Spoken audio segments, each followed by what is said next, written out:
Absolutely enjoyed my time there. Ultimate competitors. And Tyler Lockett, the thing that makes him special is he catches everything. These catches are difficult. Mike Vick will tell you this. The touchdowns, the third down conversions. This dude has some of the best hands in football. It's time for us to give this guy respect. Phenomenal.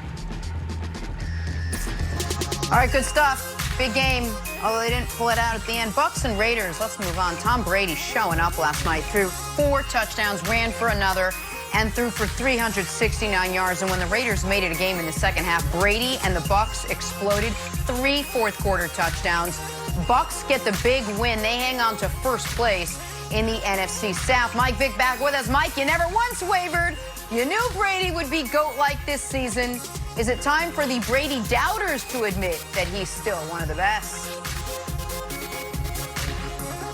Hey, I told my man Nick on numerous occasions, that the GOAT is the GOAT, man. He's going to find a way to beat you or come get you at some point or another. And Nick always say, I can say no wrong about Tom Brady. And today I'm going to talk about all the things that he did right yesterday. He found all the receivers that he was supposed to find. 9 different receivers caught passes. And if you look back at the New England Patriots over the years when Tom Brady was at the helm, they always hit a rough patch early in the season. They might start out, win 2 games, and then they might lose 2. And then it was, it's Tom Brady losing it. Is it time for him to move on? And then they put together another string of wins of 4, 5, or 6 wins in a stretch. And this is that stretch right now for Tom Brady. Too many great minds around right now, around him. Brian Leftwich, Bruce Arians, and a bunch of playmakers, stepping up at the right time. So, the emergence of Gronk, Scotty Mills, as you can see on the screen, these guys are clicking on all accord. And Tom is going to continue to get better and better, and it's going to get even greater. This might be the greatest show on grass when it's all said and done. Especially once AB arrived, and that's a story for that's a different topic. But Tommy, he's playing good football, and right now I don't see him slowing down. I only see the team continuing to get better and the offense continuing to get better. All right, so let me answer this question. So what I could say is, yeah, Tom Brady was great yesterday against, the 28th ranked pass defense, a team that's 30th in the NFL in sacks, and I want to see him do it against a better team. But I'm not going to be wildly unfair the way you guys just were about Baker. I'm going to go out on a limb and say 5 touchdowns against anybody is great. Tom Brady was great yesterday. He was great early. The pass at the end of the first half was perfect. And getting a touchdown there is such a gut punch to the Raiders. And then, when it looked like the Raiders might be back in the game, when it was 24-20, Brady blitzed him again. The unequivocal, unabashed praise for what Brady did yesterday. Now, do I think he's one of the best quarterbacks in football still? I do not. However, where I can admit I was wrong was going into the Bears game, I said I thought the Bucs were going to go 1-2 or 0-3. Not only did they not go 1-2 or 0-3, they went 2-1, and the 2 wins were in blowout fashion, and the 1 loss was by 1 point against the Bears when Brady forgot the down, and so they could have won that game. So I do feel like it is time for me to admit I have underestimated the Bucs to a degree, and that Brady was brilliant yesterday. Now, do I think Brady is going to be vintage Tom? No. Do I think that he's going to have a lot of performances like this? No. But this was the single best football game, Brandon, I've seen him play since Week 3, 2017 against a rookie Deshaun Watson. So I have to give him credit for that because he was spectacular yesterday. Anyone could see that. This is one of the most unbelievable things I've ever seen on television. You stand on the table for Baker Mayfield, who's inconsistent in 3 years. We don't know who this guy is. Is he the man? Is he the face of the franchise, or is he a bust? And then you have Tom Brady, who for 20 years have won at an alarming rate, who is the GOAT, who won 6 Super Bowls. He's on to his 7th.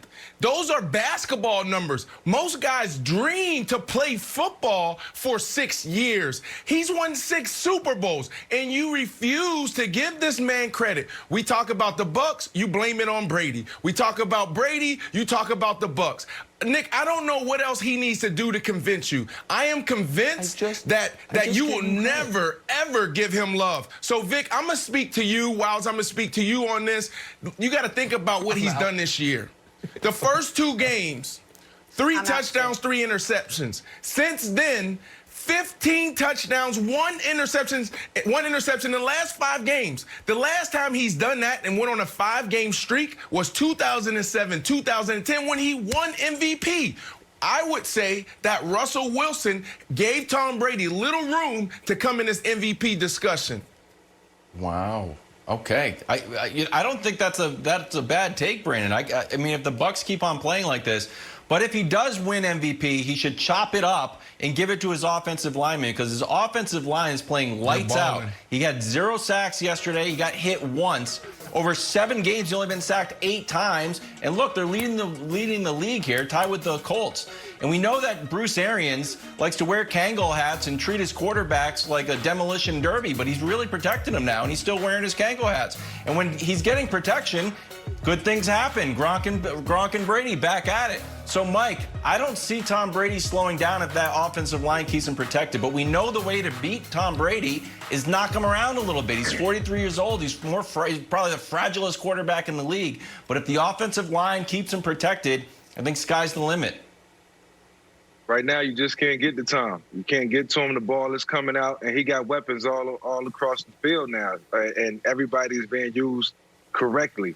So between Godwin and Mills and Gronk, they pretty much won that game yesterday. Mike Evans, I think, only had maybe 1 or 2 catches. So, you know, when you look at it overall, you know, the ball distribution was amazing yesterday. And Tom found all the receivers that he was supposed to find at the right time. He didn't have to hold on to the ball. He wasn't trying to stretch the field. And the game was easy for him. Well, he'll have 1 more target coming up next week. The Bucs making a splash before the game this weekend when they signed Antonio Brown to a 1-year deal. AB reunited with his old buddy Tom Brady. Mike, you were already high on Brady before they got AB. How much better does this now make the team? It's not only going to make the team better, but it's going to make the whole entire group of receivers better. When guys see AB come into that locker room, you know what? Everybody feel like they got to up the ante. They got to put in more work. They're going to have to, you know, fight for catches and compete with one another. And that's what you want. I think that Tom Brady and the Tampa Bay Buccaneers made this move on purpose. You know, it was a good move, too. I mean, it made them so much better on the offensive side of the ball, but it created a competitive edge. So now, you know, guys are getting dinged up, guys are getting hurt. They're going to work extremely hard to get back on the field because Tom is holding everybody accountable. And, you know, what AB is going to bring is a different type of energy. He's going to bring that competitive nature, and he's still one of the top receivers in the game. And you know, used the right way, you know, he's going to be put in positions where he can help this offense excel and move forward at an easier rate. So, you know, this is a great signing by the Tampa Bay Buccaneers, and certainly propelled them and put them in a position where they can compete for the Super Bowl now. So I want to give Brady credit, and then I want to ask Brandon a question, because Brady, you guys say I give him credit for nothing. I call him the undisputed GOAT of the entire NFL, but he's learning from a different undisputed GOAT, LeBron James, putting his old GM hat on, saying, hey, I can play for you. I can also organize your roster for you. Bruce Arians back in March. Not going to happen. No room. Not a fit here. I know him. Not a fit in our locker room. That was on Antonio Brown. Bruce Arians yesterday. Oh, we love him. I told Brady had nothing to do with that. Okay, no problem. Sure. But here's my question to you, Brandon Marshall, because Mike mentioned an interesting name a few minutes ago, Mike Evans.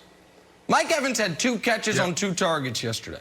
Mike Evans going into this year, you and I talked about him as one of the most underrated receivers in the entire league.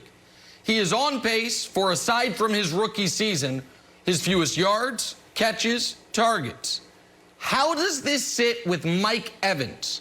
in the locker room when he sees Scotty Miller all of a sudden is one of Brady's favorite targets. We know Gronk is one of his favorite targets, especially as of late. And now AB, who he pined for last year, is back with Tom Brady. How do you think this landed with Mike Evans? Well, number one, when you look at the stats, he's banged up. So a smart receiver understands that production will be down. Two, look at what Bruce said also in that press conference. What did he say? He said, I love Mike Evans because he never complains. He never asks for the ball. He just wants to win. Three, a smart receiver, and this is what my uncle told me when I went from running back to wide receiver in the 8th grade. He said, look, you're only as good as the receiver on the other side. And right now, all three of those guys are banged up. They're top 3 wide receivers. So Mike Evans, if he wants to win, if he wants to actually be better as an individual, then he needs Antonio Brown on the other side. For me, I always try to make sure Eddie Royal was balling in Denver, Brian Hartline and Devon Best in Miami, Eric Decker. That was always my goal, was how do we be the best duo in the NFL? So I think this is great for Tampa, and it's going to make everyone better. Just